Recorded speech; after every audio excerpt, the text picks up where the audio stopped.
Hola, estimados estudiantes de nuestra clase de psicofisiología en modalidad virtual a distancia. Bueno, pues sé que continuamos todavía con temáticas de nuestra materia y estamos en la unidad donde estamos platicando acerca de la memoria, ¿no? Y de cada una de las condiciones en las cuales este proceso neuropsicológico y proceso psicológico se lleva a cabo. En esta ocasión, este videito es para mostrarles el estudio de caso. Les recuerdo que la idea de los estudios de caso es un poco para que ustedes como que reconozcan, ¿no? Ya en términos de pacientes, cómo este tipo de procesos o cómo estas condiciones, ¿no? Que hemos estado viendo también como patológicas, pueden hacerse ver, ¿no? O pueden notarse con nuestros pacientes o clientes. Les voy a comentar un poco acerca del caso de Hernán, sobre cómo es que lo vemos en la clínica, cómo es que lo vemos en la consulta privada y en su momento cómo es que vamos observando que su proceso de memoria en particular está involucrado en su motivo de consulta, ¿va? Les explico entonces quién es nuestro paciente, lo vamos a llamar Hernán. Él es un adulto temprano en el momento en el que pide la consulta, de 32 años. Él ya tiene un diagnóstico de accidente cerebrovascular de tipo isquémico, es decir, hubo una arteria que se taponeó, o sea, tuvo un detenimiento, si se puede decir así, del flujo sanguíneo por un cierto tiempo, que habitualmente pues avanza a un tiempo mayor o por encima de algunas horas.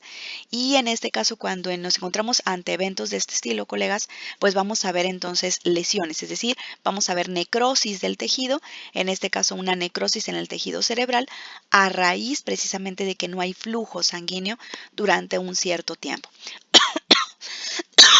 Perdón, a partir de que se presenta este ACV o SB, también como lo llaman los médicos, como evento cerebrovascular, vamos a tener entonces lesiones, o sea, necrosis tisulares en regiones talámicas y sobre todo hipocampales del hemisferio izquierdo.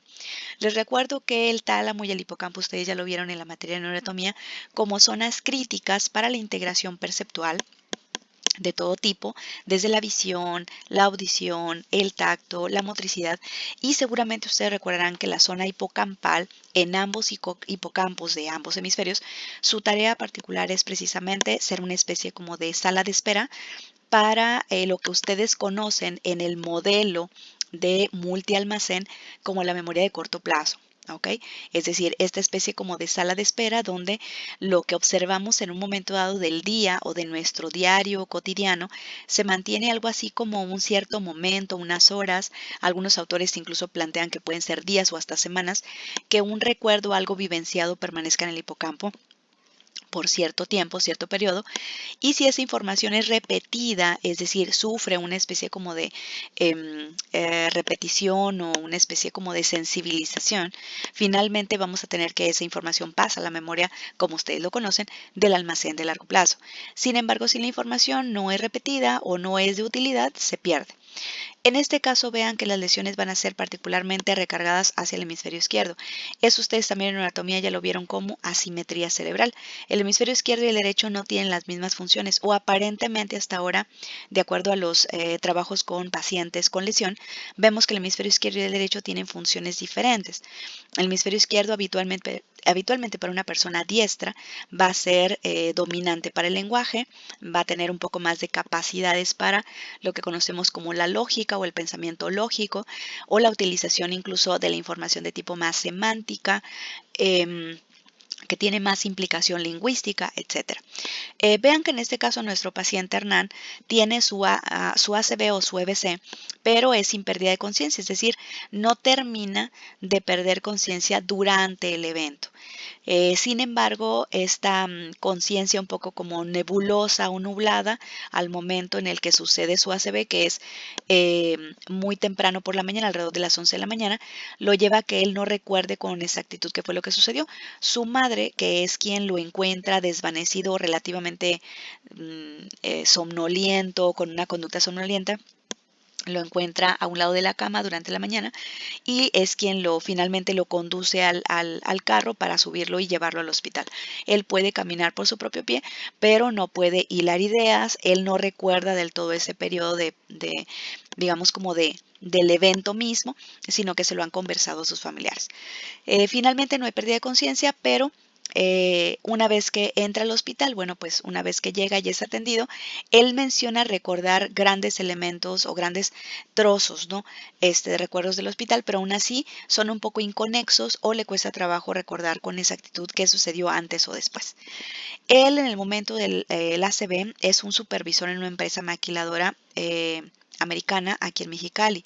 Sin embargo, esta empresa le ha pedido en los últimos meses, como él es un encargado precisamente de supervisor de calidad, que él se quede jornadas por encima de las 24 horas. Incluso en el momento del ACV, aparentemente él tiene incluso 3 días trabajando prácticamente sin dormir. Él va a casa después de esos 3 días sin dormir y una vez que concilia el sueño, porque también tenía problemas de insomnio, una vez que concilia el sueño, finalmente por la mañana o en la media mañana, porque él llega por la madrugada, intenta despertar, pero es cuando él dice que ya no recuerda más y probablemente es cuando sufre este ACV. Él señala que en general incluso su hermana, que es quien busca la atención psicológica para él, señala que Hernán siempre ha tenido una personalidad tranquila, ha sido desde niño adolescente muy relajado, no es un tipo que busque problemas, siempre muy de su casa. Ha sido introvertido, según la hermana, y cuentan que una vez que él termina la universidad y se gradúa de ingeniero, finalmente él se dedica al trabajo. Y en el momento en el que sucede el ACV, él básicamente vive con su madre solo, o su madre y él están solitos, y él se vuelve un poco como proveedor principal, tanto económicamente como también un poco de cuidados hacia su madre. Así que respecto a la familia, colegas, pues podemos señalar pues que en este caso Hernán vive en casa parental. Si bien había iniciado una relación anterior de tipo libre, hay un niño de 3 años que es resultado de esta relación inicial abierta, pero desde el momento del nacimiento, desde el momento que finalmente se embaraza la joven, él, digamos que ellos deciden no continuar con la relación formal. Si bien él apoya a su hijo, lo puede visitar, la madre lo acepta, no hay un matrimonio como tal con la madre biológica, pero de alguna forma él intenta apoyar a su hijo. Si bien la madre no parece exigir, él finalmente parece ser como espontáneo, digamos, su apoyo. Él mismo no tiene una relación con su padre biológico, no lo conoce y actualmente su red de apoyo principal es un amigo muy cercano en el trabajo y también su hermana, que es quien finalmente pues viene a la consulta como motivada para llevar entonces a su hermano. Vean que en este caso tenemos aquí nuestro diagrama, el genograma. Vemos entonces cómo hay un divorcio o una separación de su madre por parte del padre biológico de este joven. Actualmente él vive junto con ella, no hay esta relación con el padre biológico, incluso él mismo desconoce datos del padre biológico y la hermana vive sola, no tiene relación, es decir, no está casada, pero es finalmente una relación, digamos, triádica en este caso. Él finalmente, como decíamos, tuvo una relación con una mujer anteriormente, de quien nace este niño de 3 años actualmente, pero no hay realmente una relación, digamos, formal de parte de Hernán. Bueno, en este caso, le cambié aquí Héctor, perdón, es Hernán. Tenemos nuestra ficha de identificación. Vean que cuando él se presenta a consultorio, bueno, pues vemos que es un tipo bastante alto, unos 70 metros de estatura, su complexión es delgada, tez blanca, viene bastante bien vestido, digo, no es un asunto como que llegue como muy formal, pero viene vestido como quien va a una oficina o como quien trabaja en oficina.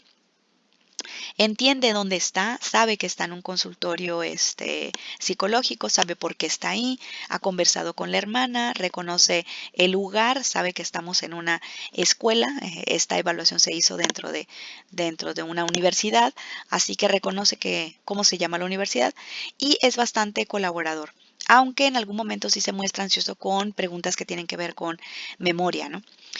No parecen mostrarse algunas alteraciones de tipo lingüístico o atencionales, al menos a la primera vista, ¿no?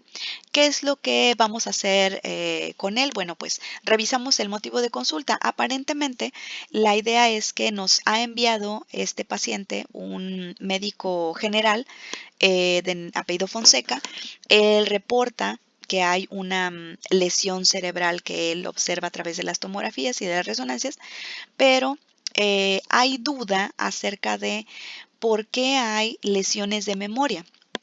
El doctor no es un neurólogo, es un médico titular del Seguro Social y aparentemente le parece bastante extraño que el paciente, aun siendo tan joven, no esté mostrando recuperación.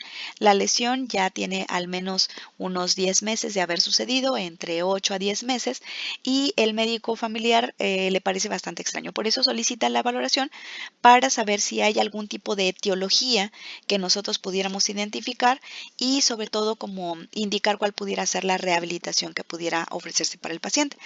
Se le aplican estas pruebas que ustedes ven acá. Varias pruebas son de índole neuropsicológica, otras como la de memoria Wechsler es más psicométrica, pero las aplicamos con el afán de darle una interpretación totalmente neuropsicológica. Se aplicaron bastantes pruebas, muchas de ellas en honor precisamente a los problemas de memoria o con la meta de poder identificar qué sucede con los problemas de memoria del paciente. Esto es parte de lo que les muestro de los resultados del paciente. Como ven, aplicamos una prueba que se llama figura de Rey y otra que se llama aprendizaje de palabras. En las dos aparece básicamente a la baja. Estamos en un percentil muy bajo, vean que todas marcan percentil 10, o sea, ni siquiera alcanzamos un tercio de los percentiles dentro de la curva normal que ustedes conocen en estadística, o sea que no alcanzamos ni siquiera el primer percentil, ¿no?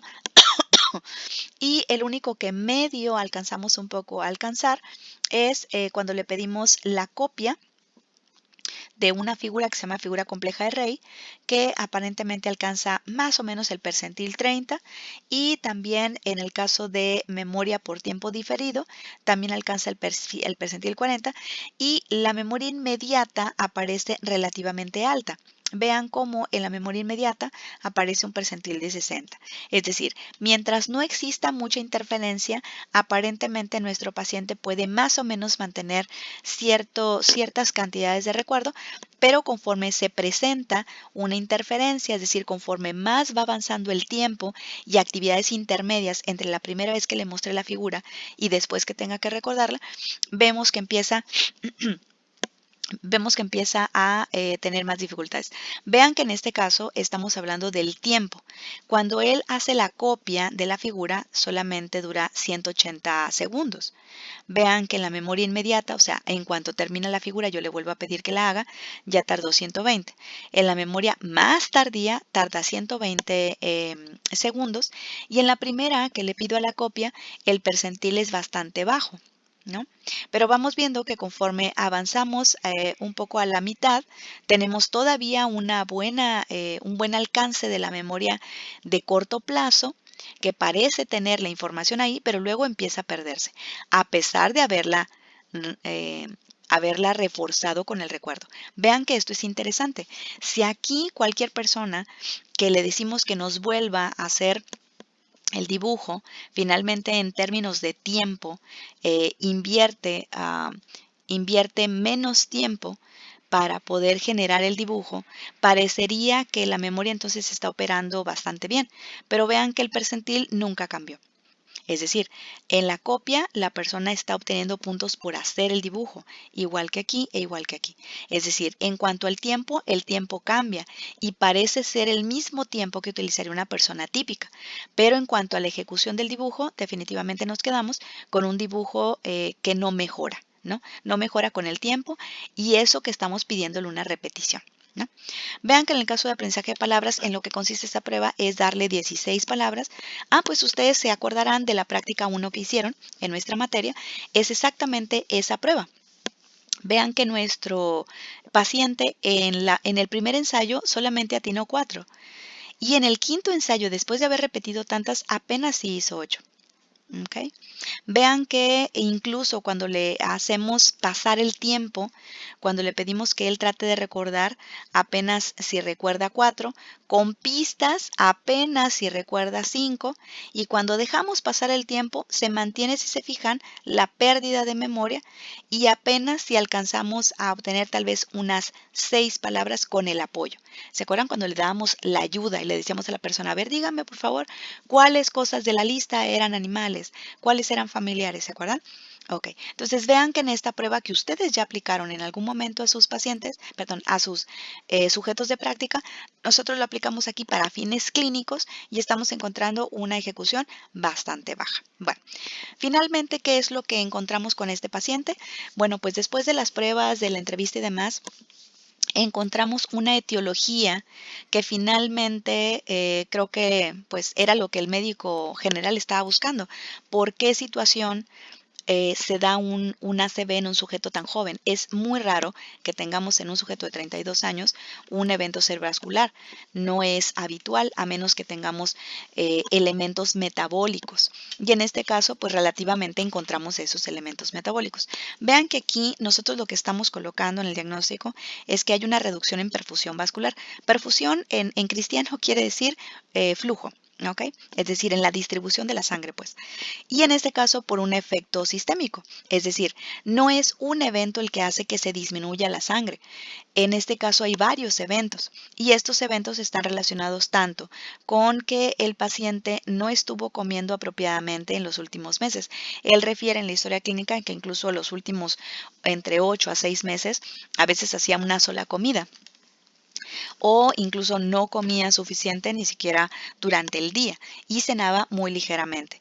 Además, él señala que precisamente en los últimos 4 meses había tenido muchísimo trabajo, había jornadas de 24, 48 horas hasta 72 horas sin dormir para poder sacar la cantidad de trabajo que se tenía y también seguía yendo al gimnasio, o sea, sin comer, sin descanso. Él de todas maneras se iba al gimnasio para poder seguirse, digamos, él manteniendo con la idea de liberar estrés. Sin embargo, lo que no pudo prever nuestro paciente Hernán es que al momento que él se deshidrata al estar en el gimnasio, aparte no hay un contenido nutricional apropiado y no hay un descanso para recuperar ni para liberación de hormonas apropiadas y cantidades exorbitantes de adrenalina, es como esta bomba sistémica perfecta para que él finalmente caiga en agotamiento. O sea, es decir, él estaba en burning out, ¿no? En agotamiento por estrés.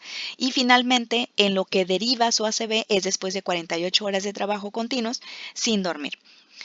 Finalmente, entonces, la etiología no resulta de que él sea un sujeto hipertenso o de que él haya tenido un coágulo o de que se haya intoxicado por cocaína o por sustancias adictivas. Simplemente resulta de un desgaste fisiológico que fue llevado poco a poco hasta niveles insostenibles por su fisiología. En el diagnóstico topográfico, que quiere decir en qué lugar es donde está la lesión, como ven aquí, hemos colocado que es un efecto isquémico o un ACV, zona talámica ventral anterior, porciones ventrales del hipocampo en el hemisferio izquierdo, y esto es por esta disminución en la fluidez en la arteria comunicante anterior.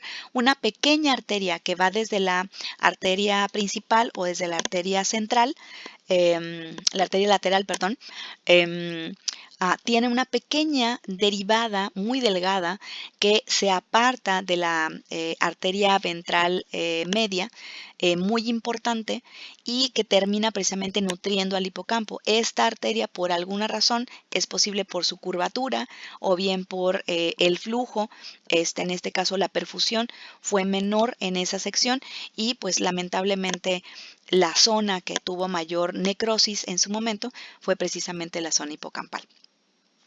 El diagnóstico sintomático simplemente referimos los síntomas que vemos en el cliente después de la valoración y que se suman a la historia clínica. En este caso encontramos déficits que van de moderados a severos, como ustedes vieron, en la memoria de corto plazo, particularmente, ¿no? Y la memoria de trabajo, que también se observa que está involucrada. Recuerden la teoría multialmacén que ustedes estuvieron viendo en videos anteriores. Hay un compromiso bastante serio de la memoria declarativa. Recuerden cuál es la memoria declarativa, esa que estábamos viendo también en el anterior video. Y la memoria prospectiva, es decir, cosas hacia el futuro definitivamente no puede este paciente ya traer recuerdos nuevos. Le cuesta mucho trabajo recordar eventos que tengan que ver con escritura o esta memoria declarativa en textos. Él ya no podrá regresar a su trabajo.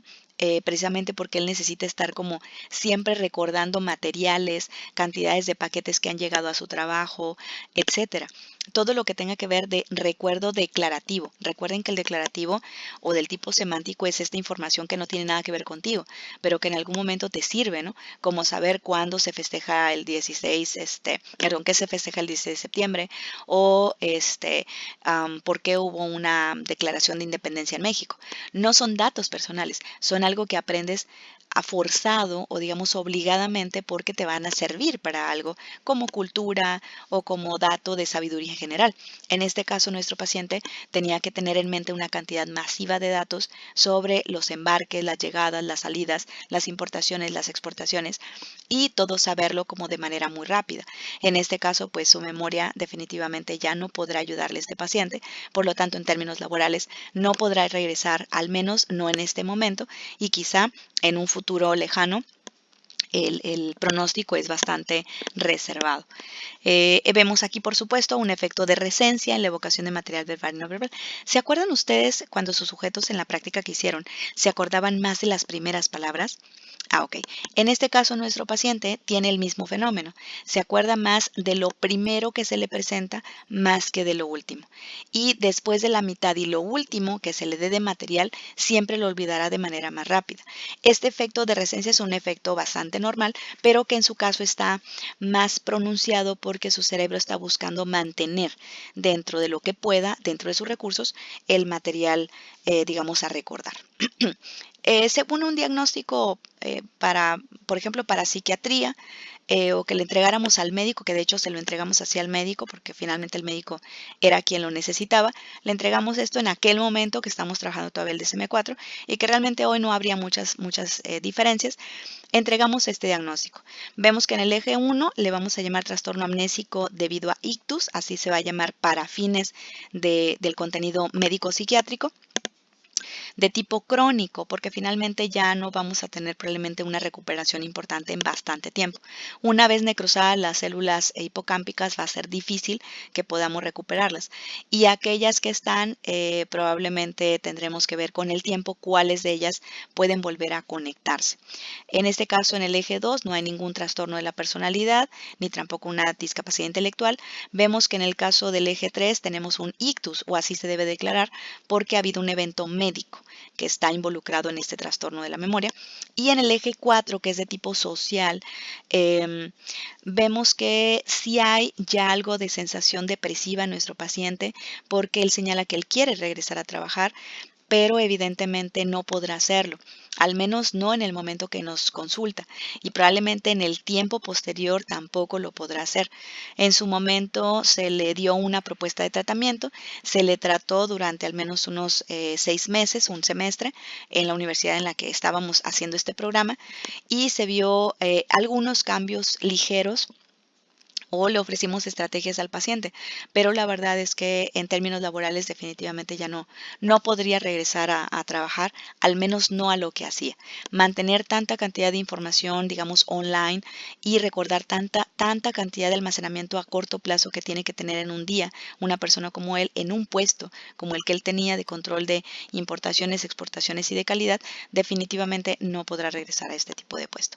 El DSM-4 trae en su momento una escala de la actividad global que debemos de calificar de 0 a 100, siendo evidentemente pues 0 como la situación más grave, ¿no? Y 100 digamos como un comportamiento normal.